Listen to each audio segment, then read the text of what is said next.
دوستوں، رمضان صرف بھوک اور پیاس کا نام نہیں ہے۔ یہ مہینہ ہے اپنے رب کے قریب آنے کا، اپنے دل کو صاف کرنے کا، اپنے رشتوں کو بہتر کرنے کا۔ لیکن ایک حقیقت ایسی ہے جس کے بارے میں لوگ کھل کر بات نہیں کرتے، جبکہ اسلام نے اسے چھپایا بھی نہیں، بلکہ حلال طریقے سے اسے رحمت بتایا ہے۔ بہت سے لوگ یہ سمجھتے ہیں کہ رمضان میں شوہر بیوی کے رشتے کا کوئی ذکر ہی نہیں ہونا چاہیے۔ کچھ لوگ تو اسے غلط بھی سمجھ بیٹھتے ہیں اور یہیں سے غلط فہمیاں پیدا ہوتی ہیں، جبکہ قرآن خود اس مسئلے پر صاف ہدایت دیتا ہے اور بتاتا ہے کہ روزے کی حالات کے علاوہ رات کے وقت شوہر بیوی کا قریب آنا نہ صرف جائز ہے بلکہ اس میں بہت سی حکمتیں اور فائدے چھپے ہوئے ہیں۔ آج کی یہ بات سن کر بہت سے لوگوں کی سوچ بدل جائے گی۔ بہت سی بیویاں اپنے شوہر کو نئے نظریے سے دیکھیں گی اور بہت سے شوہر اپنی بیویوں کی قدر کرنا سیکھیں گے، کیونکہ یہ صرف جسم کا معاملہ نہیں ہے، یہ دلوں کو جوڑنے کا معاملہ ہے، سکون کا معاملہ ہے اور اللہ کی رحمت کا معاملہ ہے۔ رمضان میں ہم بستری کے وہ 3 بڑے فائدے جن کے بارے میں بہت کم لوگ جانتے ہیں۔ پہلی بات، اسلام نے جس چیز کو حلال کہا ہے اس میں کوئی گندگی نہیں ہوتی، بلکہ اس میں رحمت ہوتی ہے۔ گندگی نظر میں ہوتی ہے، نیت میں ہوتی ہے، کام میں نہیں۔ رمضان میں دن بھر انسان صبر کرتا ہے، بھوک سہتا ہے، پیاس سہتا ہے، غصہ روکتا ہے، بری باتوں سے بچتا ہے، اور جب افطار کے بعد وہ اپنے گھر کے ماحول میں آتا ہے، اپنی بیوی یا اپنے شوہر کے پاس بیٹھتا ہے، تو وہاں جو سکون ملتا ہے وہ صرف کھانے پینے سے نہیں ملتا، وہ ملتا ہے اپناپن محسوس کرنے سے۔ قرآن میں اللہ تبارک و تعالیٰ فرماتا ہے، تمہاری بیویاں تمہارے لیے لباس ہیں اور تم ان کے لیے لباس ہو۔ لباس کیا کرتا ہے؟ سکون دیتا ہے، ڈھکتا ہے، بچاتا ہے، قریب رکھتا ہے۔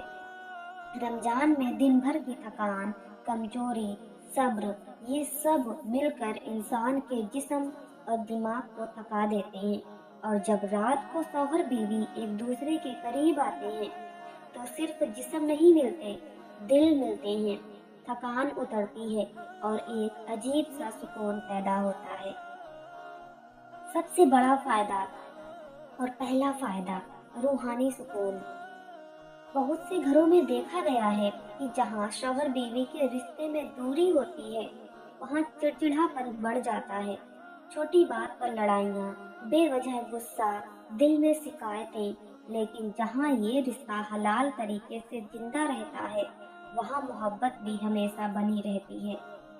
رمضان میں شیطان قید ہوتا ہے لیکن انسان کا نفس تو ساتھ رہتا ہے، اور اگر شوہر بیوی ایک دوسرے سے دور ہو جائیں تو وہی نفس گندی سوچ کی طرف لے جانے لگتا ہے۔ لیکن جب یہ رشتہ حلال طریقے سے پورا ہوتا ہے تو انسان گناہ سے بچ جاتا ہے اور سکون بھی پاتا ہے۔ دوسرا سب سے بڑا فائدہ، گناہ سے حفاظت۔ نبی کریم صلی اللہ علیہ وسلم نے فرمایا، شوہر کا اپنی بیوی کے پاس جانا بھی صدقہ ہے۔ صحابہ حیران ہوئے، انہوں نے پوچھا، یا رسول اللہ، اس میں بھی ثواب؟ آپ نے فرمایا، اگر یہی کام حرام طریقے سے کرتا تو گناہ ہوتا، تو حلال طریقے سے کرے گا تو ثواب کیوں نہیں؟ سوچئے، رمضان کا مہینہ عبادت کا مہینہ، اور اسی میں ایک ایسا عمل جو انسان کو گناہ سے بچاتا ہے۔ تیسرا سب سے بڑا فائدہ، بہت سی بیویاں شکایت کرتی ہیں کہ رمضان میں شوہر بہت بدل جاتے ہیں، عبادت میں لگے رہتے ہیں، لیکن رشتے میں ٹھنڈا پن آ جاتا ہے، اور بہت سے شوہر یہ سمجھتے ہیں کہ رمضان میں بیوی سے دور رہنا سب سے زیادہ تقویٰ ہے، جبکہ اس کی حقیقت اس کے الٹ ہے۔ رشتہ توڑنا تقویٰ نہیں ہے، حلال رشتے کو نبھانا تقویٰ ہے۔ جب شوہر بیوی رمضان کی راتوں میں ایک دوسرے کے ساتھ وقت بتاتے ہیں، باتیں کرتے ہیں، قریب آتے ہیں، تو ان کے دلوں میں محبت بڑھتی ہے، اور یہی محبت گھر کو جنت بنا دیتی ہے۔ ایک واقعہ سنیے۔ ایک بزرگ بتاتے ہیں کہ ان کے گھر میں رمضان آتے ہی ماحول بدل جاتا۔ افطار کے بعد سب عبادت میں لگ جاتے، لیکن ان کے والد ہمیشہ والدہ کے ساتھ بیٹھ کر کچھ وقت ضرور بتاتے۔ وہ کہتے، عبادت صرف مصلے پر نہیں ہوتی، عبادت گھر کے رشتوں کو نبھانے سے بھی ہوتی ہے، اور وہ آج بھی گھر محبت کا مثال ہے۔ رمضان میں ہم بستری صرف جسمانی ضرورت نہیں، یہ روحانی طاقت، گناہ سے بچاؤ اور محبت بڑھانے کا ذریعہ ہے، اور یہی وہ 3 بڑے فائدے ہیں جنہیں لوگ نظر انداز کر دیتے ہیں۔ لیکن بات یہی ختم نہیں ہوتی، ابھی آگے آپ کو ایسی حقیقت پتہ چلے گی جسے سن کر آپ سمجھیں گے کہ کیوں اسلام نے اس رشتے کو اتنی اہمیت دی ہے، خاص کر رمضان کی راتوں میں۔ آپ سوچ رہے ہوں گے، اگر یہ رشتہ اتنا ہی رحمت ہے تو پھر لوگ اسے رمضان میں کیوں غلط سمجھ لیتے ہیں؟ اصل وجہ علم کی کمی ہے اور سماج کی جھجک۔ ہم دین کی بہت سی باتیں سنتے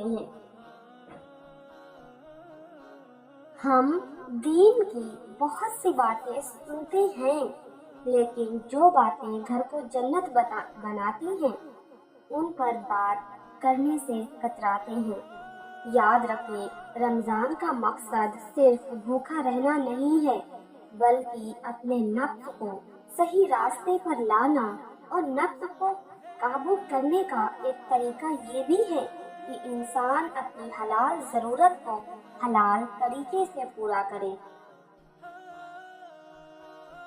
جب شوہر بیوی رمضان کے راتوں میں قریب آتے ہیں تو ان کے بیچ جو اپناپن پیدا ہوتا ہے وہ انہیں کئی فتنوں سے بچا لیتا ہے۔ باہر کی گندی نظریں، گندی سوچ، حرام خیالات، یہ سب کم ہونے لگتے ہیں، کیونکہ دل اور جسم دونوں کو ان کا حق مل رہا ہوتا ہے۔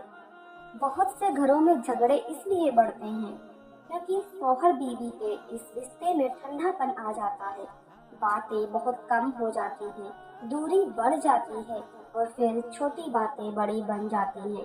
لیکن جہاں یہ رشتہ زندہ رہتا ہے وہاں غصے کی جگہ نرمی لے لیتی ہے۔ ایک حقیقت اور سمجھیے، رمضان میں انسان دن بھر صبر کرتا ہے، اور صبر کے بعد جو سکون اللہ دیتا ہے وہ صرف کھانے سے پورا نہیں ہوتا۔ انسان کو جذباتی سکون بھی چاہیے، محبت بھی چاہیے، اپنا پن بھی چاہیے، اور یہ سب اسے اپنے حلال رشتے میں ہی ملتا ہے۔ اسی لیے اللہ تعالیٰ نے قرآن میں صاف اجازت دی ہے کہ روزے کی حالات کے علاوہ رات کے وقت تم اپنی بیویوں کے پاس جا سکتے ہو۔ یہ اجازت یوں ہی نہیں دی گئی، اس میں حکمت ہے، رحمت ہے، انسان کی فطرت کا خیال ہے۔ اب ایک اور واقعہ سنیے۔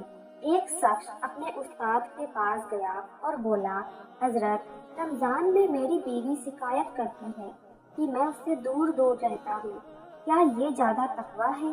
استاد مسکرائے اور بولے، اگر تم اپنی بیوی کا حق نہیں دو گے تو یہ تقویٰ نہیں، ناانصافی ہے۔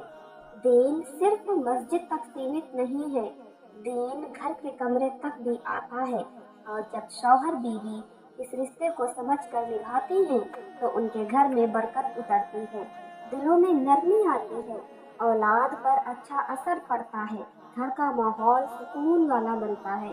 یہی وجہ ہے کہ نبی کریم صلی اللہ علیہ وسلم نے اس عمل کو بھی ثواب والا عمل بتایا ہے۔ سوچئے، ایک ایسا کام جس میں انسان کو سکون بھی ملتا ہے، محبت بھی بڑھتی ہے، گناہ سے بچاؤ بھی ہوتا ہے، اور ثواب بھی ملتا ہے، کیا یہ اللہ کی بڑی رحمت نہیں ہے؟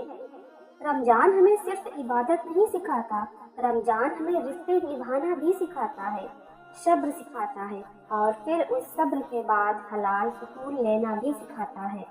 اسی لیے اگر آپ رمضان میں اپنے رشتے کو سمجھداری سے نبھاتے ہیں تو آپ صرف ایک ضرورت پوری نہیں کر رہے ہوتے، آپ اپنے گھر کو فتنوں سے بچا رہے ہوتے ہیں، محبت کو زندہ رکھ رہے ہوتے ہیں اور اللہ کی دی ہوئی نعمت کی قدر کر رہے ہوتے ہیں۔ یاد رکھیے، جس رشتے کو اللہ نے حلال کہا ہے اسے غلط سمجھنا ہماری بھول ہے۔ اللہ ہمیں صحیح سمجھ دے، ہمارے گھروں میں محبت، سکون اور برکت اتارے اور ہمیں ہر حال میں حلال راستہ اپنانے کی توفیق دے۔ اگر آج کی یہ باتیں آپ کے دل کو لگی ہوں تو اسے اپنے گھر والوں تک ضرور پہنچائیے، کیونکہ بہت سے گھر صرف علم کی وجہ سے سکون سے محروم ہیں۔